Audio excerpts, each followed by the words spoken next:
Warning: the following video contains explicit language which may be offensive to some viewers or inappropriate for children. The content within this video is intended for mature audiences only. Warning: this video is a candid exploration of the 2015 Geoff Johns Batman, Earth 1, Volume 2. This video may also include discussions of violence, sexual situations, and drug use. By viewing beyond this point, you take responsibility for choosing to watch this video. All views expressed in this video are mine alone, and do not reflect any person or people, or any group or groups. Thank you, and please have a great day.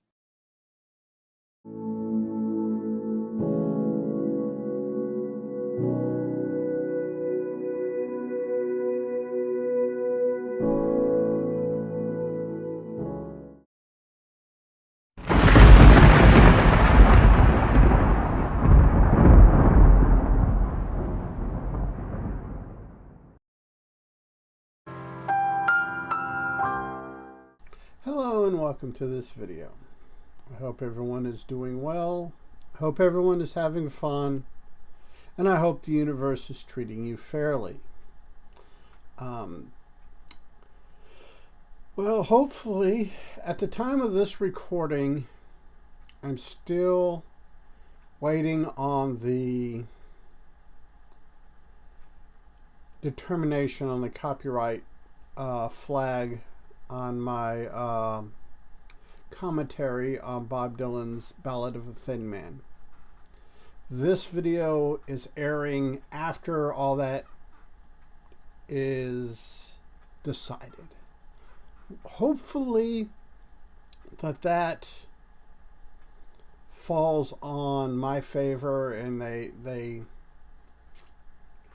let the video go. The biggest contention that I found was that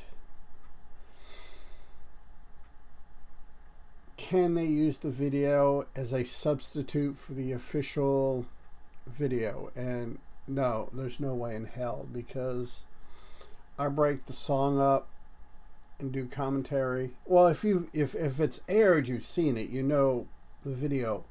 But if it hasn't aired, hasn't gone live, I'm probably at this very, well, not at this very moment, but at the moment you're watching this video, trying to figure out or re-edit it or something. Today's video is going to be on Batman Earth 1 Volume 2. I did Volume 1 about 6-8 months ago. Don't remember exactly when, and YouTube, when I scrolled through my playlist, YouTube was kind of, it said 7 months, which can be anywhere from 6 months to 8 months, depending on your time zone, what YouTube is doing at that very moment or whatever. So yeah, the YouTube 3 months ago, 6 months ago, 5 months ago, it's not exactly accurate. I wish they would just give it a date, you know. This went live on, March 31st, 2025 or whatever. And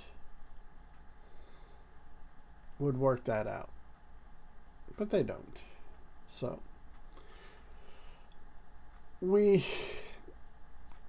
to give a recap of Earth 1.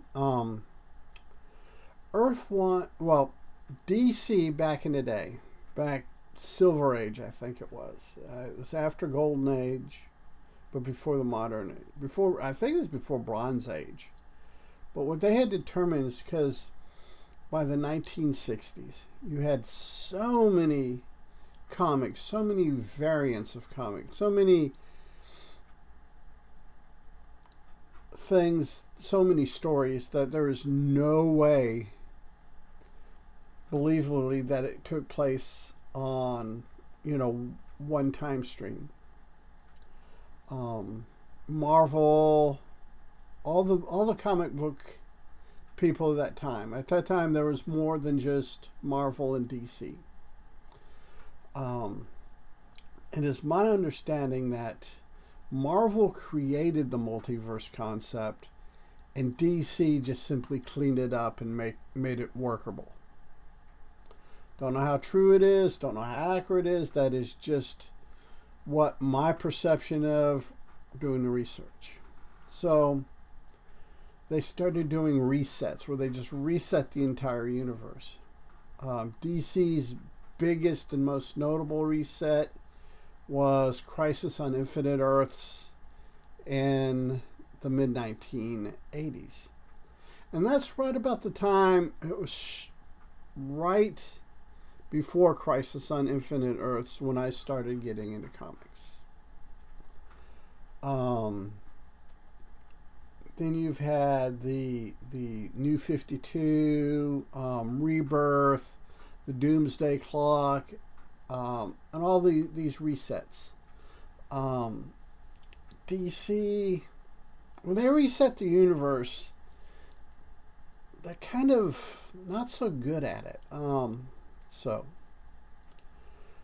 But what happens is you have the multiverse concept. This concept of multiple universes, multiple planets, multiple Earths. You have Earth Prime and all the other Earths. This one is one offset from Earth Prime. So the designation of Earth 1. Now, depending on when you got into comics, how deep you got into comics, depending on what era, of comics you're talking about, any particular DC universe, like New 52, you had Earth Prime and 52 Earths. Before that, you just had unlimited amounts. You could have had Earth 2025. I think now there's not so much like Earth 1, Earth 2, or 3. There are some of those, but you also have author universes. You have the Tom King Batman universe. You have the Frank Miller Batman universe. You have the Kirby Batman universe. I don't know if Jack Kirby did Batman books, but that's just a name that floated through the brain. But you have these different universes that authors have made their own. So you have the Geoff Johns Batman Earth 1, which is what we're going to be talking about. We're almost 8 minutes into this, so we might as well actually get talking about the comic. Here's my copy. These are a good comic. They're good, solid stories. There are people out there that have issues with Geoff Johns' storytelling. There are people that have issues with Geoff Johns because he does both comic books, TV, movie, what have you. So it is what it is. I like the stories.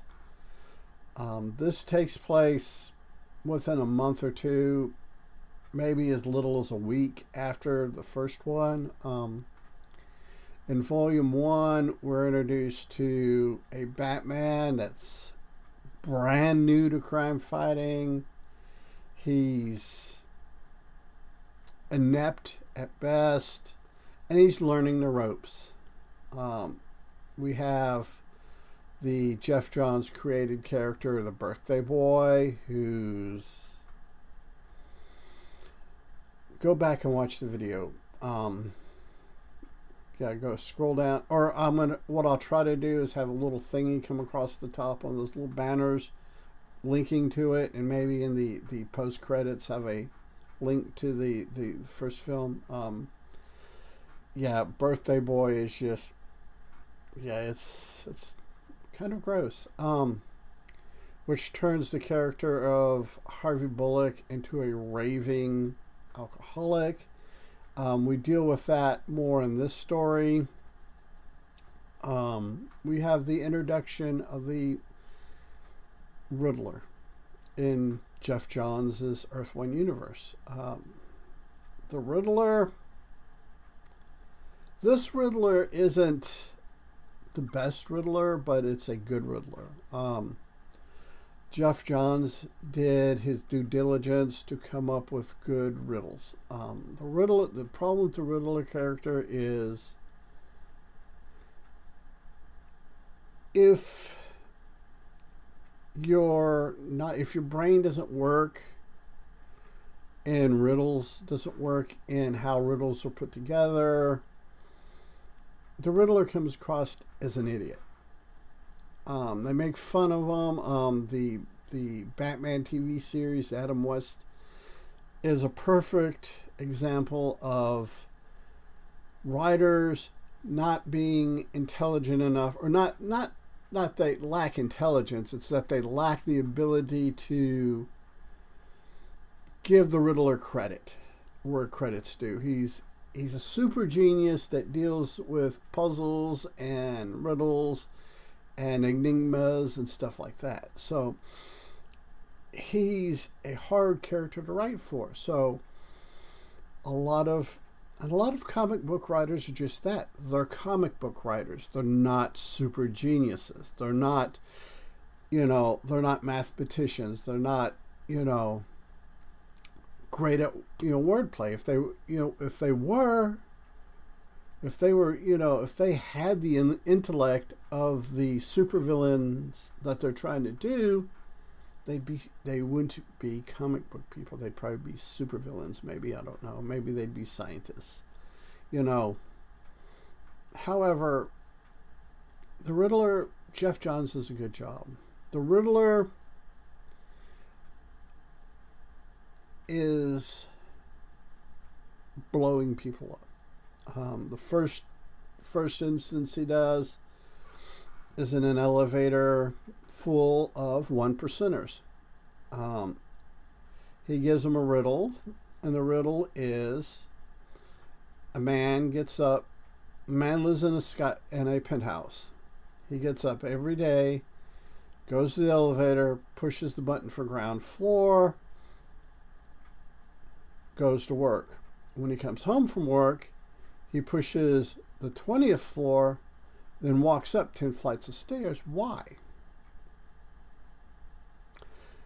And the people blurt out wrong answers, and the actual answer to the riddle is because he's short. Can't reach the button.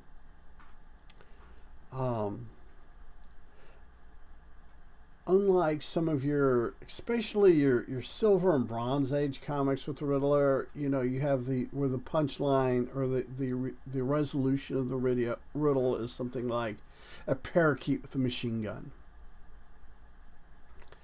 Now, none of that in this book. The riddles in this book aren't overly complex as to completely baffle the reader. The reader puts a little bit of thought into it. They go, oh, okay, and they can figure it out. It's not a super riddle, or it's not a misleading riddle. It's a riddle, and good riddles, the answer is in the riddle itself.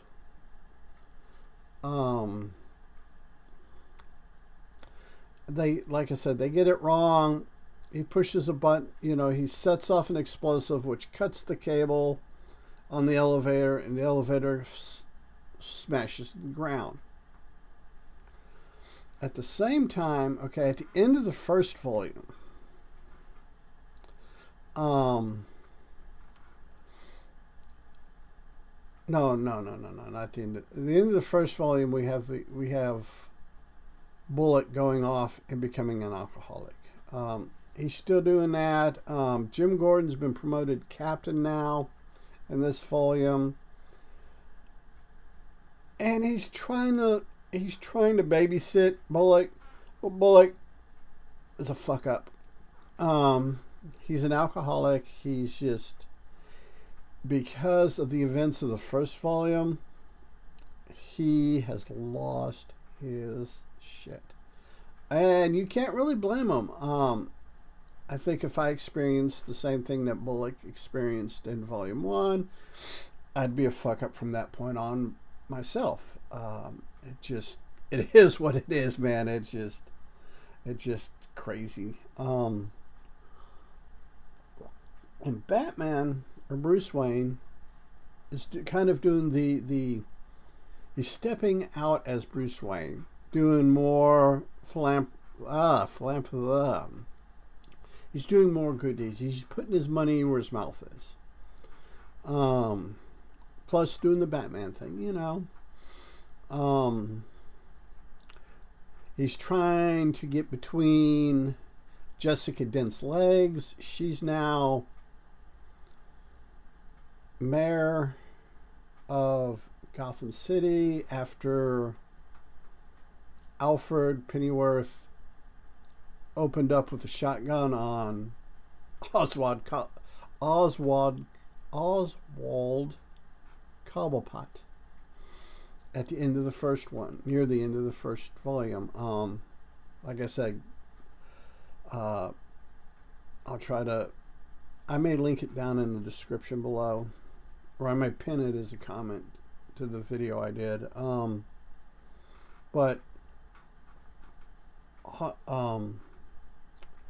Then Jessica, between books, was elected mayor.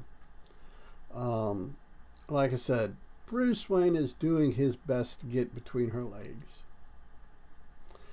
Harvey Dent, the DA, twin brother, which is kind of an interesting setup for this universe. Doesn't like Wayne.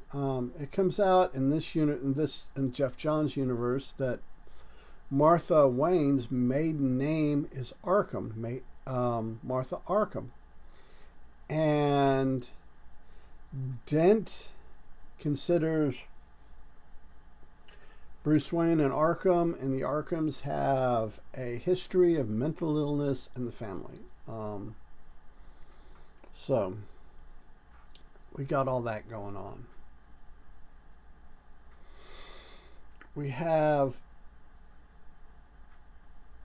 what's the Riddler, Jessica Dent, besides trying to decide whether or not she wants to let Bruce Wayne between her legs, is basically rooting out all of Cobblepot's henchmen and leftovers, just trying to get them out, trying to get rid of them. And she's narrowed it down to 5 people.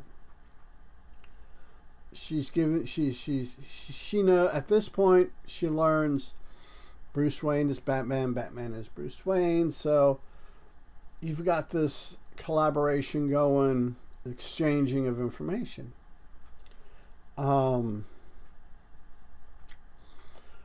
Batman is trusting Jim Gordon. Gordon is kind of warming to Batman. He trusts Batman, but not totally. And we find out in this volume that Batman, because of his newness to crime fighting, his newness to this whole thing, isn't the detective that we know him as in the regular continuity. He's not this super Sherlock Holmes-esque super detective. He's still learning the ropes, still trying to figure things out. And Gordon in this in Geoff Johns' universe is a hyper, just really hyper intelligent, got things going, knows his job, knows his job well, and he's doing this with the Batman. He's working. they work this thing out where he's going to teach Batman how to do forensics gathering and all that stuff. We have our second killing. It's in an art gallery. The Riddler, same basic MO. He traps him in the art gallery. Had the ability to switch out all the water in the sprinkler system with gasoline. Douses everyone in gas and gives them a riddle. The riddle that he uses is, it smells like purple paint, it pours like blue paint, it looks like a white van. What is it? And they guess blah, blah, blah, blah, and they're all wrong because the story has to happen. But the answer is white paint. Because paint smells, regardless of the color of the paint, it's going to smell the same and it's going to pour the same. It doesn't, color has no bearing on those two things. And a white van would be painted with white paint. So, you know, it's those, like I said, good solid riddles. He detonates an electrode that's taped behind a painting. It detonates the gas fumes, burns everyone to a crisp. Well, all this is going on. Batman and Jim Gordon start putting things together. They realize that that these killings, and there's a couple more killings, some really good riddles. That one of these people, that in these groups of people, the Riddler is using groups of people to cover his murder of a specific person. And these are also remnants of Cobblepot's people that he put into power. And so they've put this together. They have the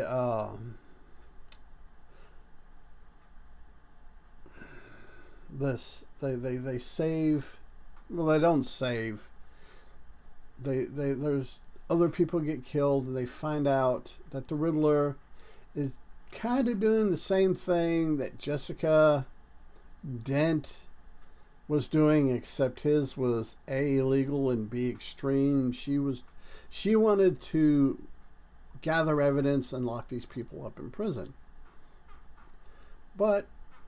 And you kind of get this thing with the Joker, or not the Joker, the Riddler. His narcissism is what defeats him. Alfred Pennyworth winds up in jail. Bruce Wayne winds up in jail. There's a riot. Harvey Dent gets burned real bad and dies. It's a chemical burn. He has a chemical burn on one side of his face. Jessica Dent leans into him and leans her face into him and gets a chemical burn on her face. And Harvey Dent dies. Dead, like graveyard dead. And Jessica Dent is left disfigured. She's semi-conscious. Bruce goes to visit her in the hospital.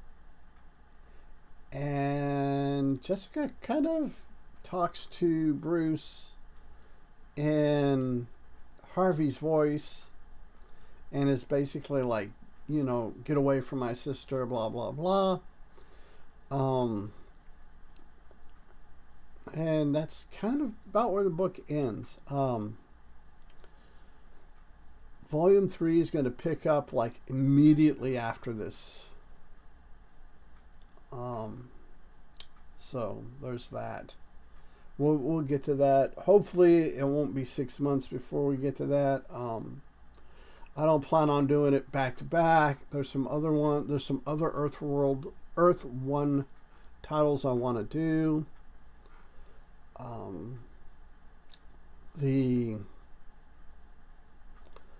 Excuse me. Damn. And I want to kind of break it up. The only bad thing about, from what I understand about from what I've read, the Earth 1 was canceled. DC canceled Earth 1, not because it wasn't selling well. It was like selling like gangbusters, just boom, boom, boom, boom. The problem is they set the bars high for the art, for the ink, for the storytelling. And it wound up costing them more to produce an issue of the Earth 1 series than they could realistically sell it for.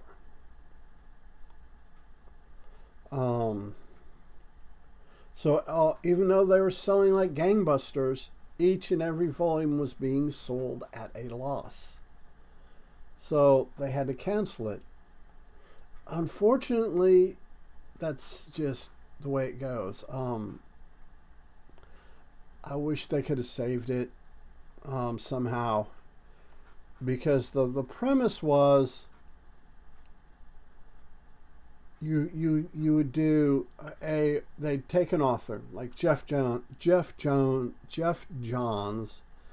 did the first 3 graphic novels. They're all graphic novel. The graphic novel length, graphic novel quality, they're high art.